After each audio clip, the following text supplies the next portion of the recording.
Before we continue, I want to share with you my goals in delivering this program.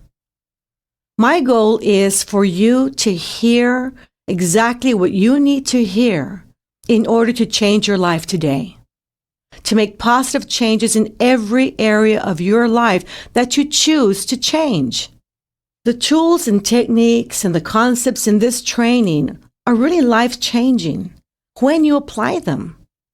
They're not going to work for you just because you heard them. You really do need to apply them. But in order to apply them, you need to understand them. That's my job. My job is to explain to you these tools and techniques and these concepts in a way that you can understand them so clearly that you'll apply them today and start making changes for the better in your life today. Changes that I know you can achieve. I know that you can create a life of your own design. I know for a fact that you can have everything you want and better than that. I know that. I've gone through it. I've experienced it. Just because I happen to be the daughter of Jose Silva and I'm here today living a wonderful, successful life. And I truly do have it all. I have a wonderful family, great children, a wonderful husband, a great life. And because I live that life today doesn't mean it just came and fell in my lap. I learned to create this life.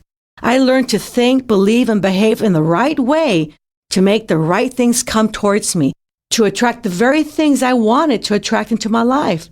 It was my birthright, as it is your birthright, to have it all.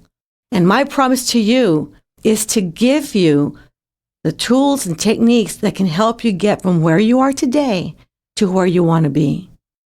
So I want to ask you right now, what do you want to accomplish with this training? You can have whatever you desire to have.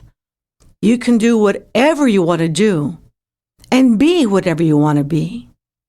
However, first, you must set clearly defined goals.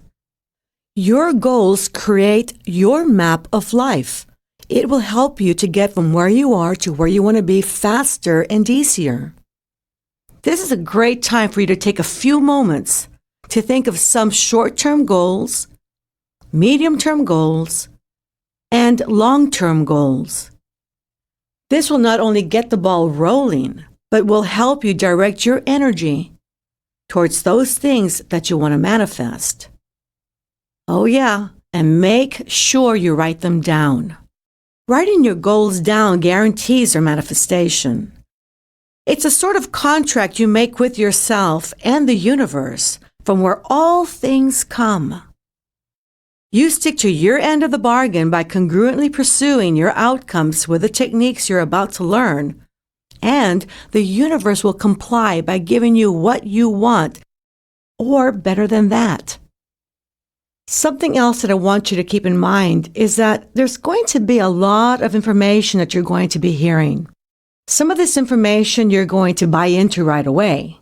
It's going to sound good to you, it's going to make a lot of sense, and it sounds like a real practical way of making changes. Other information that you'll be hearing during this training may be harder to swallow. You may need to reconsider or think about it a bit more. You may be hesitant to accept it fully and completely or unconditionally. Well, that information I will ask you to consider putting on a sort of mental shelf that says, awaiting further information. Just put it there for a while until you understand it better or have use for it. At that time, just bring it down and use it. You may not need to apply everything you hear. Like I say, there's so much information in the Silva training that you may not be ready or even need to use all of it. Just take what you can use, but do make changes starting today. A good attitude to have is to keep an open mind. Just listen, take in, accept what you want, and set aside what you don't want or can't use at the moment. My father used to always say, the mind works best when it operates like a parachute, and that's open. As you think and write your goals down, let me share a little bit about the history of the Silva method. My father began to do his research in studying hypnosis or psychology, parapsychology, the information that basically led to the Silva method way back in the early 40s. His original purpose was to find ways to help us, his children, improve our ability to concentrate and remember lessons in school. He believed that with those abilities developed, we would be able to learn more and make better grades in school and guarantee maybe a greater success in life. Little did he know that the original intention behind the research would lead to the creation of a program that would literally help millions of people change their lives for the better. From about 1944 to about maybe 1953 or so, my father worked with my older brothers and sisters. As I mentioned, there were 10 of us, and I was one of the younger ones, number 8 to be exact. By the time I came into the picture, his research was pretty well underway. It became very obvious early on that his children were achieving even more than what my father originally expected. Besides learning to relax and concentrate, improve their memory and improve their grades, they also began to develop their intuitive faculty. My sister Isabel was one of the children he worked with the most. Let her tell you a little bit about her experience with Dad. Hi, Laura. Thank you so much. It's so neat to be here, too. And you were mentioning about growing up together and all the experiences that we had. As a teenager, usually Sundays and sometimes every day of the week that Dad and I would work together. Initially, it started out as simple classic hypnosis. With the progression of these sessions, hypnosis then went into regression, different life experiences, which was very interesting to me, but it didn't have much anything to do with my present life. Dad would question during the regression period where I was, what I was doing, whether I was married or what age group I was at. And he soon became aware that before he even questioned, I would have the answers ahead of time, which then made him that much more excited and interested in what else might be around the corner that neither one of us was aware of. This must have been a time or soon shortly thereafter that Dad's interest and focus was then towards the intuitive nature of the human mind. This development of the intuitive faculty really impressed him, and he started to focus his research more on that aspect. In the years that followed, my father's research shifted, and he began to train people to develop their intuition, children and adults alike. During that time, he was perfecting what is now known as the Silva method. Then in 1966, a group of artists from Amarillo, Texas, who heard him speak, asked if he would share his research with them. What they wanted to do is to be able to develop their creativity, to apply that to their artwork. And so my father went and presented what he was sharing at that time in his talks and lectures, and thus the first Silva method presentation to the public was delivered. For the following 2 years, my father was the only lecturer, driving from city to city all throughout Texas, day in and day out. We hardly ever got to see him. He was on the road all the time. By 1968, he certified the first Silva lecturer, and that was Nelda Sheets from the original group of artists who took the very first class in Amarillo, Texas. I'll let Nelda tell you the story. Thank you, Laura. Looking back to October 1966, when Jose Silva of Laredo, Texas, first came to Amarillo to talk to students of art professor Dord Fitz, the thing that intrigued us so much was that he seemed to have a method for controlling the inner conscious levels.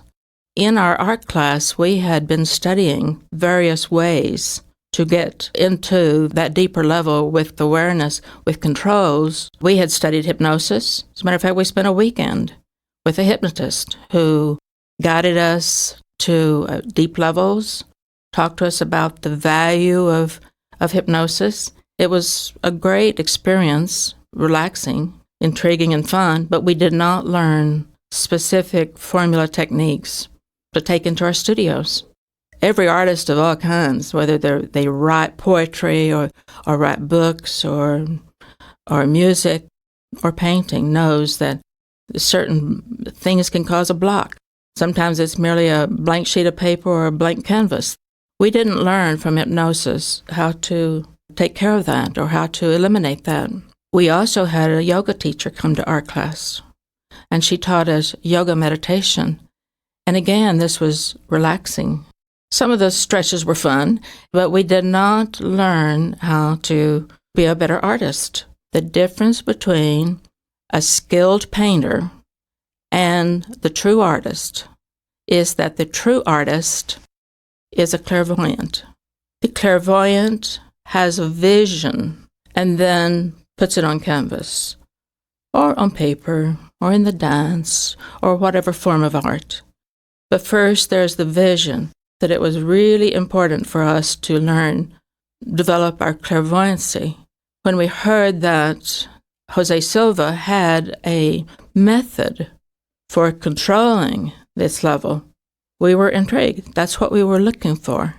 We had even studied Dr. Carl Jung's books because he talks about creativity coming from the inner conscious levels.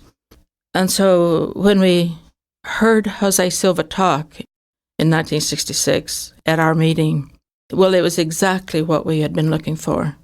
Techniques and it was pragmatic because it offered us the how-tos, the method. And so that's why I took the Silva method, to become that true artist. And one of the things that we learned to do in the Silva method is, at level, expand our imagination, expand our visualization into the spirit of the flower, the spirit of the landscape, the spirit of the person if we're painting a portrait. In other words, we were learning to go within our subject in order to paint more into our painting. That's what Van Gogh did. He painted more because he was able to visualize the spirit of the trees and the spirit of the landscape. It's there in his paintings. And that's what we wanted to do, is become better artists, and that's what I particularly wanted to do. In the very first class that Mr. Silva presented to us, we learned that we were learning so much more than how to be better artists. We were learning the art of living. Then in 1969, other lecturers, one in particular being Harry McKnight, joined him, and the Silva method began to spread. Harry McKnight was very instrumental in documenting all that my father was saying or lecturing on, because my dad used to go out and just lecture to the public without any notes. Everything just came from the top of his head, and he knew his material so well that he never documented it. He never wrote anything. So Harry McKnight has been very well known to be the person who put everything down on paper and be able to create a course and a manual and training materials for lecturers who followed.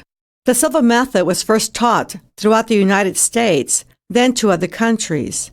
In the years since, it has spread to scores of countries and has been translated into dozens of languages as diverse as Spanish and Mandarin, French, Korean, Italian, Japanese, Greek, Russian, Portuguese, and many, many others.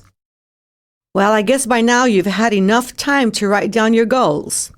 Now put them away in a safe place that you can read them over in a few months. Make sure you remember where you put them.